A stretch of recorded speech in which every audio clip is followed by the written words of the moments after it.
Oh, hi everyone, welcome to Thesis seminar with Dr. Beck 2020-21.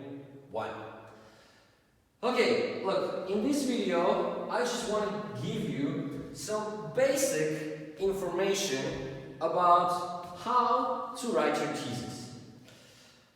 Okay, so first I'm going to start with the thesis structure. Look, your thesis should not be very long. You should have, it's obligatory to have, I think, between 15 and 20,000 words, depending whether you are, of course, BA or MA student. But do not feel that much constricted. Look, first thing that you are gonna, usually students think, is how am I gonna write this many words in one paper? This has never been a problem for any of the students I have supervised. Usually you have the other problem at the end. Your problem is that you have written too much. And the question is, what should I cut out? And this is a very difficult decision because you usually spend a lot of time writing something, making corrections, and because of that, we are proud, or I don't know how to say, involved with our work. It's part of us, right? So it's really hard to take out. But don't worry, for this, we've got something called appendix. Everything that you've written, but you feel that maybe it's not the main thing in the paper, but you still want to keep it, you put in the appendix. Appendix is not counted as part of the word count, so don't worry. Okay, look, when you're writing your thesis, your job is to write something that looks more or less like a scientific paper. And scientific papers, of course, they differ from topic to topic. They differ from scientist to scientist. But there is, let's just say, some consensus structure that we need to follow here. And look, this structure goes like this. Every thesis starts... Okay, first you will have to write the abstract. Okay, look, what I'm going to be telling you now is location of the part of the thesis. It's not about, don't worry, you don't ever start writing anything by writing its abstract, because you have no idea what's going to be later. Actually, abstract is going to be the last thing you're going to write, but I just want to show you what elements in this thesis you need to have. Okay, so first one will be the abstract. Short description, what is in the thesis. I will be talking about this in more detail later, but generally you simply write here. What is the subject, why it is important, what methods have you used, and what results did you get. Okay, then, of course, the first part of the thesis is called introduction. And again, this is one of the last things you're going to write. Okay, in introduction, you will be simply saying what you're writing your thesis about, why is this subject important or interesting, and you will also include some hints to the reader what's going to be next. Okay, then, so let's say that introduction is like part one, but the meritorical part one is called literature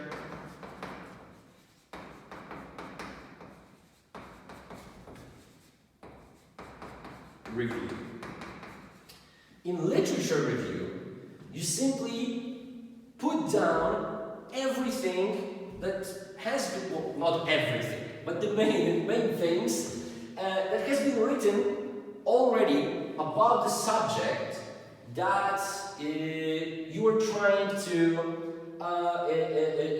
you're trying to write your thesis about, where you try to make your research about, right? Basically, what you can put in here is theory about this subject.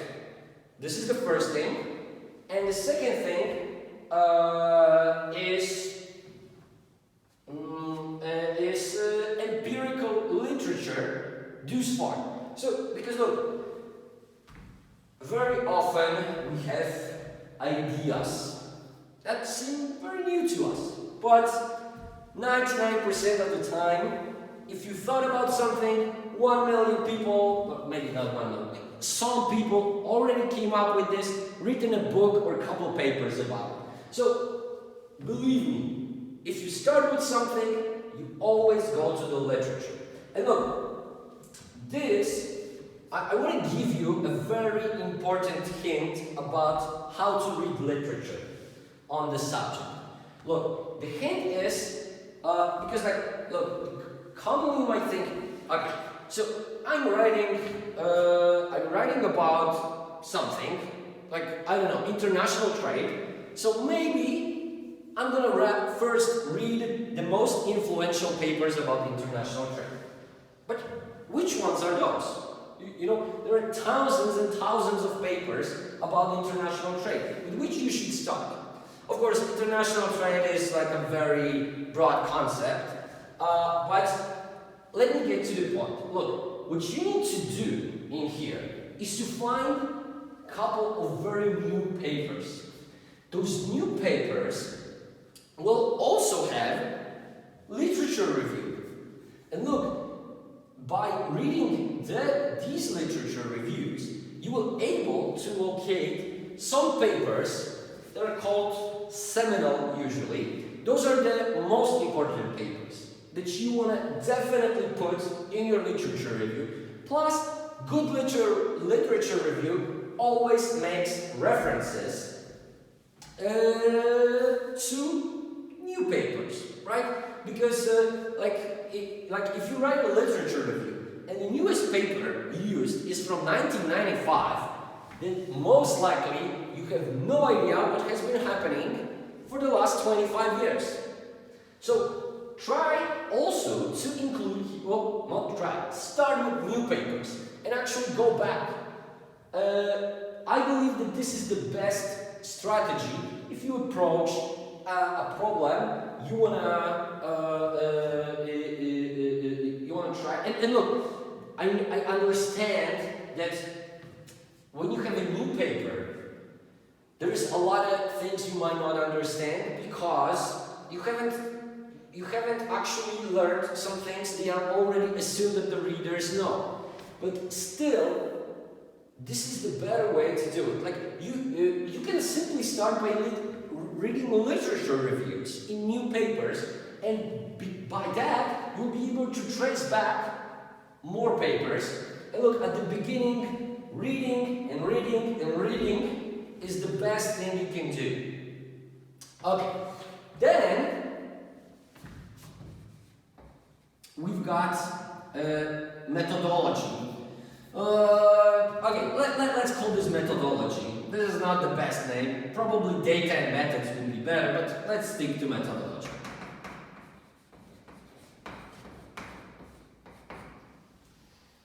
Look, what this part of the paper concerns the research you want to do. Look, this basically, this is L, of course, not C. Okay, this part of the paper generally will convey everything about your research design. So, it will describe the data you are going to use, statistical and econometric tools that you need to use. And look, statistical and econometric tools are obligatory. And believe me, they are way easier than you might think they are. Okay, then the next part is called results, or I prefer empirical results.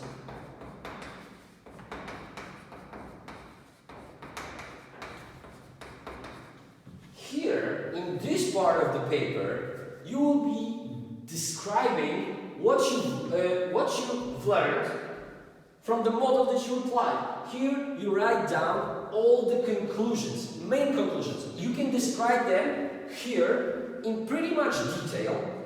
The good thing, good practice, when you describe the results of your research is comparison.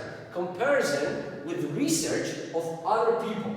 Like, you write here that you've got some result, and you write that my results are consistent with what this guy and this lady written, but it's not consistent. Actually, they show something completely different than this lady and this gentleman written. So, and look, both of those are valuable, because if you see, for example, two researchers, and one is confirming what you've got, one is actually contradicting what you've got, then maybe there is a reason why is this happening. And if you will be able to get this reason, this is a really great scientific contribution. Okay, then part 5 is called conclusion.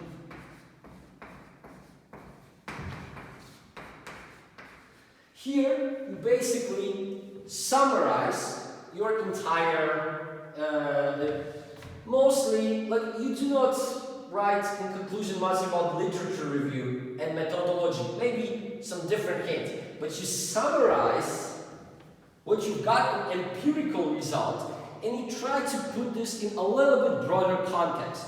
You try to, very big part of conclusions is something we usually call policy application. So, what does it mean? What good can it do to the world? What lessons can we take from your empirical research? Okay, then part 6 is called references.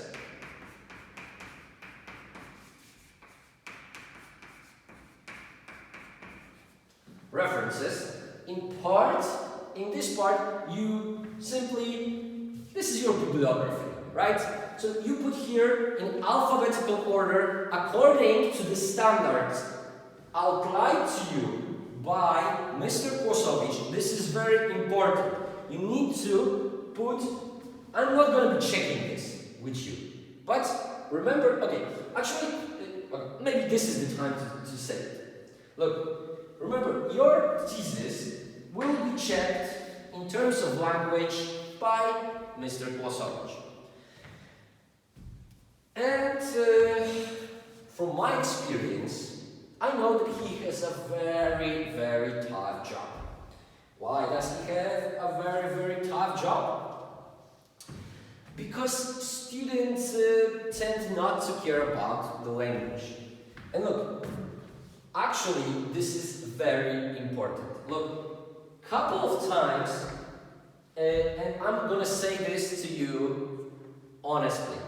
If I'm reading your thesis, and I'm getting tired because the language is horrible, I'm not gonna be reading it. I'm gonna send it back to you way before it's gonna get to Mr. Kosovich. I'm gonna say, write it in the English. I can understand because I'm not reading it. Look, last year I had a student. I'm not gonna say who he was. I like him a lot. He's a very, very, I already said that was a man, but doesn't matter. Who was actually a native English speaker. But you know what he did? He was writing his thesis, and then he never read what he written. And there was another person who did the same thing. He had really good English, but he never never read what he written. And look, you're never gonna write something well the first time. It's always gonna suck. It's normal. You always need to read it. Before you send something to me, you read it carefully, more than once. You make corrections, and then you send it to me. Because, I'm sorry, I'm getting older, I have more responsibilities, not only at the university, but let's just say with my family, and I'm not gonna spend 10 hours reading 4 pages, because it happened to me in the past. Plus, it's not my responsibility to check your language. And this is another thing I want to recommend to you. Use Grammarly. Grammarly is free. You download Grammarly. This is a piece of software. Okay, it's good. I hope you know it. Grammarly. You download it on your computer. You can do it online as well. But you download it on your computer. You put what you've written through Grammarly, and it will give you a lot of points how to structure the paper better, how to eliminate all your grammatical mistakes, missing V, missing N, missing A, too many D's, too many A's, too many N's, wrong tenses, wrong plurals, all of this.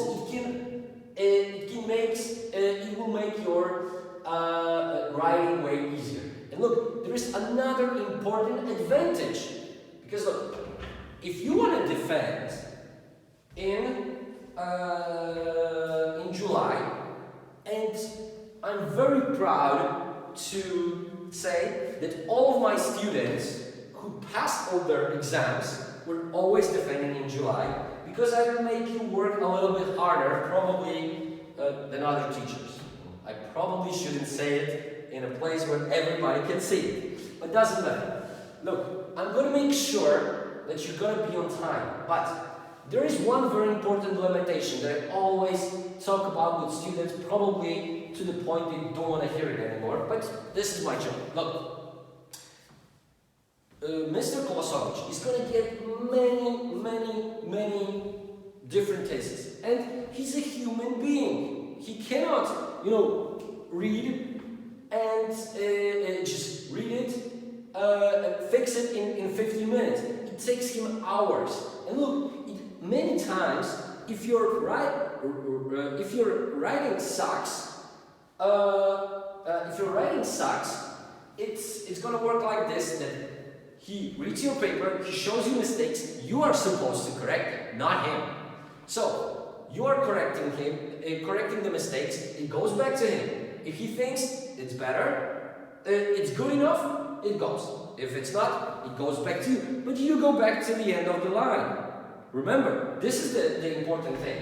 You could, if your language sucks, then it will take you more time to go through language check, and you can end up, even though you could be the one of the first people who deliver the thesis to Mr. Kolosovich, still you can end up defending in September. It happens. So look, I know that probably you are not the people to whom this message is directed, because I know you very well. You've got a good English, you've got a good studying ethics. I just want to put everything in a real perspective for you, because this is just simply important. And as I told you, I'm getting older. It's really more irritating for me to read bad English. And I'm not talking, my English is not perfect, but this is what I do. I always use Grammarly. I always read what I've written and rewrite it. And I read it a couple times and rewrite it a couple times. And still, the good thing is, and actually this is this is something I'm going to introduce this semester. I'm going to put you in pairs. And I'm going to do it like this. Okay, I've got 6 of you. or 7. Okay, so I'm gonna figure out the system. Okay, it's gonna work like this. You'll have a partner. When you finish writing the chapter, you send it to your partner, and your partner is gonna read it and gonna tell you what they like, what they didn't like, what are the mistakes, and only if then you're gonna rewrite, and only if your partner is gonna say it's good to go, I'm going to take a look at it. Oh my God, I can't believe I just came up with this. Okay, I'm very proud of myself. Okay, what else? Okay, so references. You're supposed to be prepared according to American Psychological Association standards. Those are exactly the standards that Mr. Kłosowicz is referring to you in his classes. So this should be obvious to you. So use them right away. And look, if you provide me with literature review at the end, I also want to see bibliography. I want to see done in the right way the first. Okay.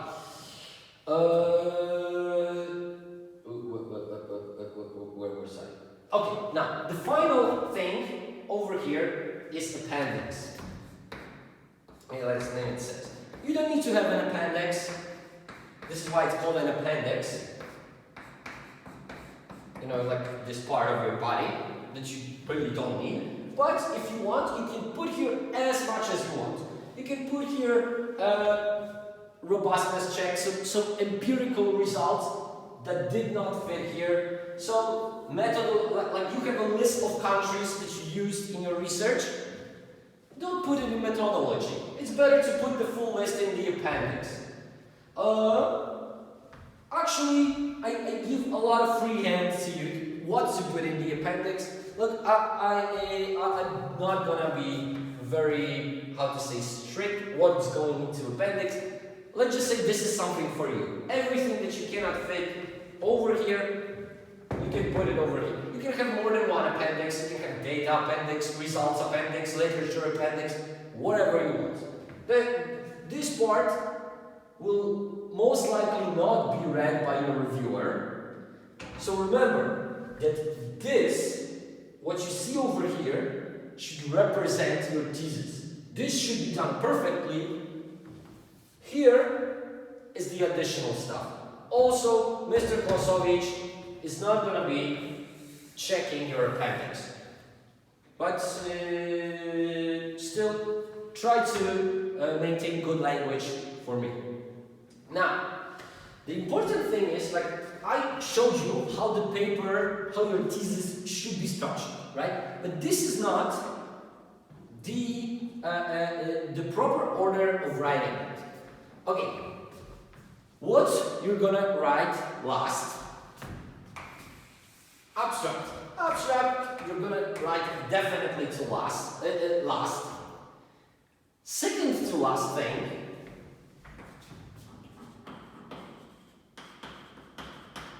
is going to be introduction. Because look, if you're gonna write in the introduction what is in the thesis, you cannot write it in the beginning. So, introduction is the last thing you will be writing. Then, this is third to last, are the conclusions. Now, so those things about abstract, introduction, and conclusions you can forget for a couple months. But for now, we concentrate on this one. Now, how do we start? Look, there are actually two important things. First, as I told you, reading, reading, and reading about the subject that you are going to examine. Okay? And so usually we start with literature review, and I usually put a deadline that I want to have literature review before Christmas break. This is important. Look, if you have literature review before Christmas delivered to me, it means that you're right on time and you're not going to have any problems defending in July. So, but there is a second thing that is also very important when you write a thesis.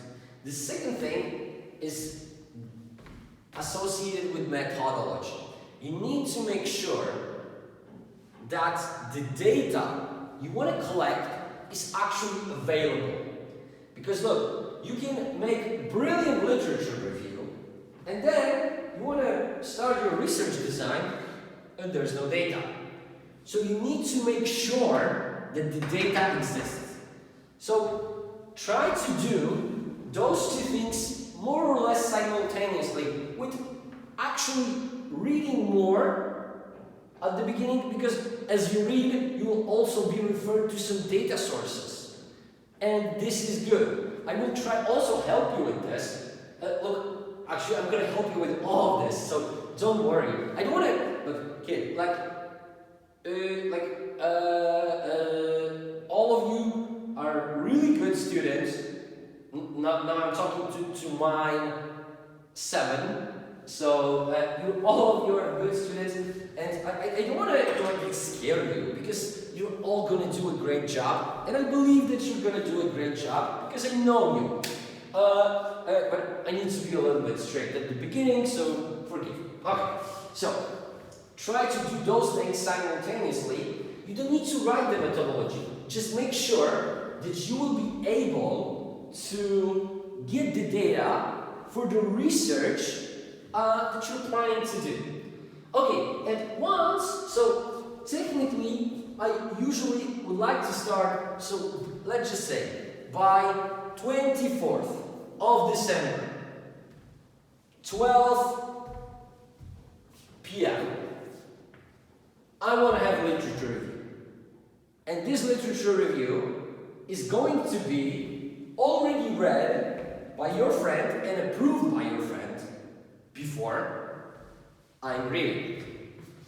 This is one thing I want from you. Once you're done with this, you go to methodology. But remember, the thing is, even as you make your research, you cannot be sure which methods are you going to use. So the next thing after literature review is empirical estimations. So all the econometrics, all the statistics, all the empirics you're going to use, this is what you do. Then you describe the results, and usually then you describe the methodology.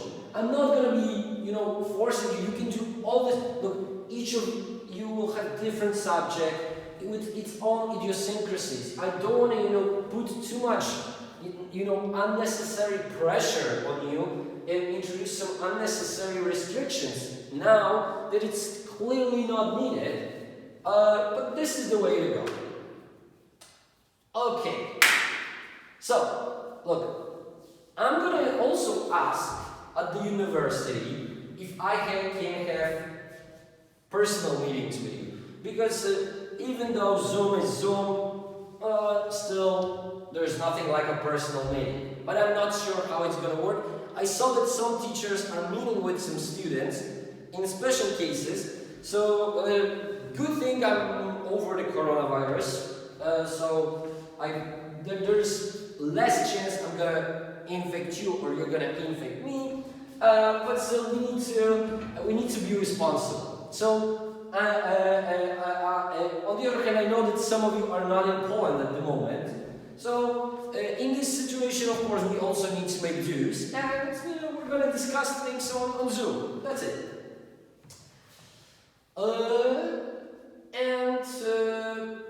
Anything else? Okay, look, I think this is enough of introductory knowledge for you. And remember, if you have any questions, just contact me. this is I'm gonna try to help you as soon as I can. As you know, I need, because of the corona, I need to make videos for the past 2 weeks. So for the, let's just say, call me since Monday. Okay? Now, what else? What else? What else? What else? Okay, topics. Topics. I will not choose a topic for you. I will try to be as accepting of the topic as I can be. You know, I want it to be your choice. And there's another thing. Look, you're gonna spend with this topic a lot of time. Maybe this is not the best description to advertise, especially on YouTube, but at some moments, you will spend so much time with it, you will love it.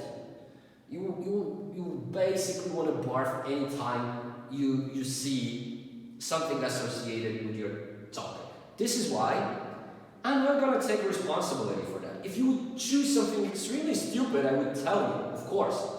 But in general, I want it to be your choice. I want you to find something that really interests you and pursue this. Explore this, learn more about it. I believe this is just the important thing. And I will try to help you with this to the best of my abilities. Okay, so now definitely this is enough for the first video. And you can contact me through the group, and I'm gonna even give you I'm gonna make the group private, and I'm gonna send you my phone number. This is easier. Remember, I'm old, and the old people like me prefer talking on the phone than sending text messages or stuff. So let's do it this way. Okay. Thank you for your attention, and I hopefully see you soon. Take care.